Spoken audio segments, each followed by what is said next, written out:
మరిది గారు అడిగారని బావగారు మాపటి వేళకి బ్రహ్మోత్సవాన్ని మార్చేశారు. సీతామాలక్ష్మి తోడబుట్టినోడై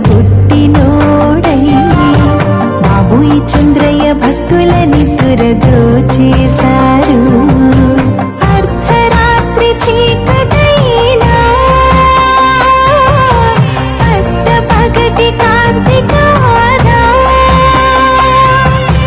జానకమ్మ జంట గుంటె నినవు ఎన్నెలు ఎలుకుతుంటే ఓ రామయ్య ఒంటి మిట్ట రామయ్య మా సీతమ్మని మనవాడు రామయ్య.